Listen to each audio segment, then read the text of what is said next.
Hey, so I'm gonna do just a little bit of a walkabout today. This afternoon, I'm in Grays Ferry area here in Philadelphia.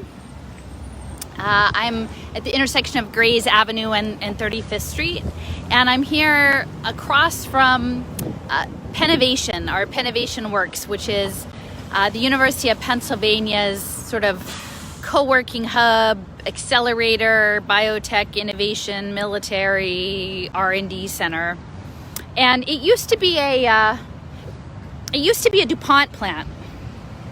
As we know, like DuPont is a lot about early warfare and gunpowder and then chemicals. And I'm in the area of the city. I'll flip around, let me see.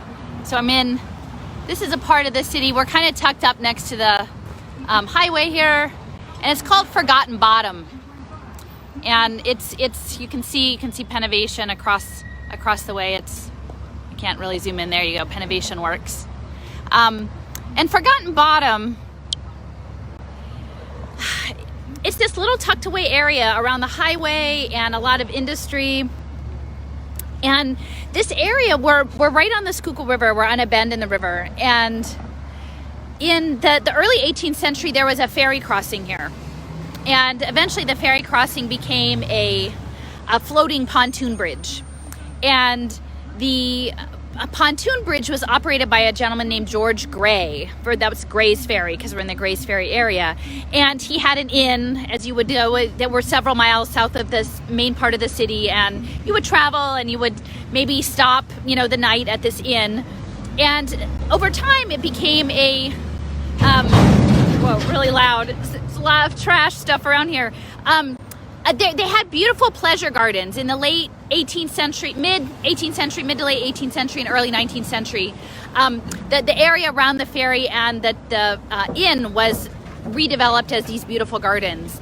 And it's kind of hard to imagine today because it's really, really heavily industrialized where we are now. And I'm just going to take a little bit of a walk. This is the Pennovation building. You can see there's so this has been under renovation the last few years, maybe 5 years or so. This building that we're coming up with the white stripes is renovated. They've done a major renovation of this lab. So this is going to be a new biotech lab space.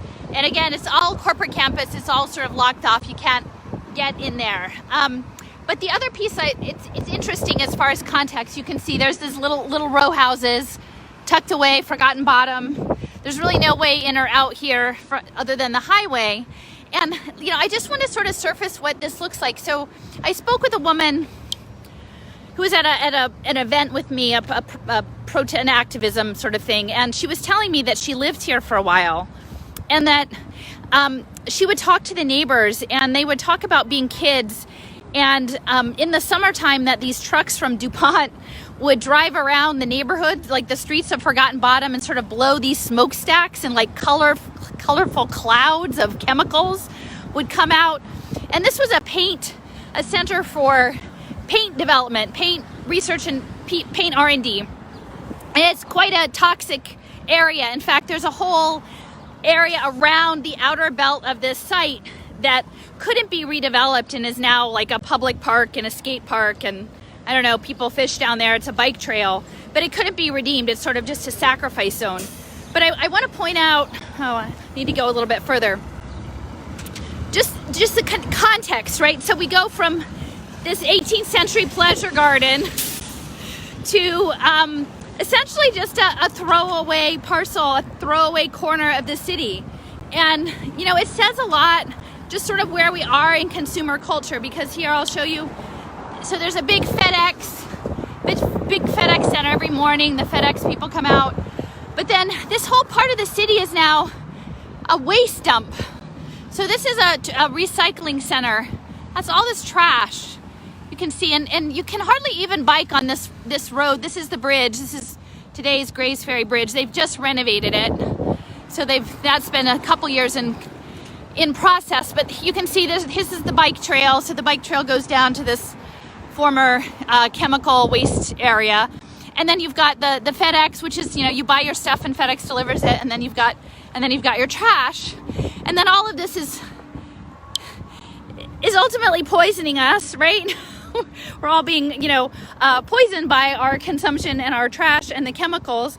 And then what's going to happen now is they're going to develop new programs to cure us of our toxic environment with these biotechnologies and nanotechnologies. And so the Pennovation building that I had walked by before, one of the main tenants is Johnson & Johnson, which we just know they put a hold on that Johnson & Johnson, COVID product because of clotting, but they have a disruptive health innovation center in Pennovation. So, we keep asking, where do these things live, right? Because they're abstracted. They live in a meme, right? They're memes about what happened with Johnson & Johnson, or like, I make my maps.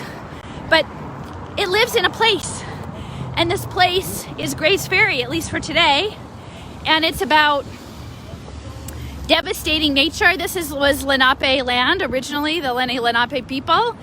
And with industrialization, just to the south of here is one of the first refineries. Oil was discovered in Titusville, Pennsylvania. And so Philadelphia was one of the early refinery communities. And so it's in these office parks, right? But it's also kind of, again, these sacrifice zones. These are communities that are, that DuPont would, drive around with their chemical trucks and spray their chemicals out while the children played in the colored clouds. And nobody would think twice about it. Nobody would think twice. And so now we have this toxic world. And the other piece of Pennovation is that it's militarized. Pennovation is the home of the GRASP Lab. The GRASP Lab is Penn Engineering's school, University of Pennsylvania, their applied engineering lab. And they do lots of things. They do lots of things with robots at their lab. And they got actually it wasn't a huge grant, but they got a grant to build hive mind drones for the Army. So the University of Pennsylvania's engineering department is building these hive mind drones, but they promise they're only going to use these little drones for good. Only good things with these drones for the Army. They're just going to give us some really handy dandy drones. The other thing that I will mention is I'm waiting till the light changes, but I'm going to cross the street. There's a large lawn in front of this. One of the buildings in there is a veterinarian lab. There's like a lab for animals, particularly dogs. And quite a few times, this is on the way I drive to work, police departments are training their German Shepherds on the lawn out here with, one day I remember there were these pine trees and I was waiting at the light and I look over and there's a German Shepherd with a padded arm in its mouth, like running through the pine trees. And so, I'm standing here, I'm sitting in my car and just looking at this and wondering, am I the only person who notices what's happening? Am I the only person who's really clued in that this isn't normal, that what is happening here is not normal? I will just mention a few more things about Pennovation. This is a really long light. In addition to Johnson & Johnson, Qualcomm also has an innovation center there. So working a lot on automation and Internet of Things. And okay, it looks like I'm going to be able to cross. Maybe? Oh, clearly I didn't push the button. Oh. Well, okay, I'm going to have to be here like another bit. So Qualcomm has its own R&D division here. And then they have an innovator space, an incubator space, mentors. And, they keep saying that Philadelphia, our economy is eds and meds. And again, just to reinforce the fact that this is about not us becoming educators or people who are healers, but it is really about us being processed through these pathways of medicalization or reskilling. And so, and it all happens in places like Pennovation, right? They get bright kids, savvy business people, and they bring them up and they teach them how to start these biotech businesses, which a lot of the businesses in here are Internet of Things and biotech. So I've got Here, let me show you. I've got my dandelions. All right, and I'm waiting to cross the street. This is clearly not a very pedestrian friendly zone here. But as soon as I'm able to cross the street, I'm gonna get over, and I want to take my dandelions and do a little revocation of consent. I'm not going to be able to go in the property here, but I am going to be able to go up along the outside of the fence line, and you can see it's interesting. There's a interesting landscape beyond where they exercise these police dogs and I guess other kinds of dogs, therapy dogs. Here, I'll pivot around. So this is, so it's gated. I don't really know. You know, there's a, I'll go up to the gate. We'll see how close I can go. This building, these buildings are all renovated. So these are all the DuPont buildings. This one has a really interesting sort of geometry to it. There's a lot of triangles in the front and they've sort of blown out. And there's all of these geometric glass projections. And then, let's see, you might be able to tell over there, these black poles. The black poles over there, those are, I think, where they test the drones. If there's fencing, it's definitely not golf. They're not playing golf over there. So there's the netting, and then this is their new lab facility. I think it's like 58,000 feet and a square feet. It's quite extensive. This is all newly renovated, this building, and the woman who helped develop it, she was the assistant provost for research, because as we know, these universities, they make a lot of money on tech transfer, right? Tech transfer. And her name, I think, is Dawn Bonnell, and she's a pioneer in nanotechnology.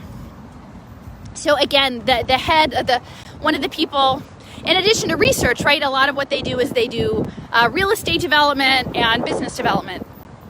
So this Pennovation Works is a huge part of that. And the nanotechnology continues to worry me.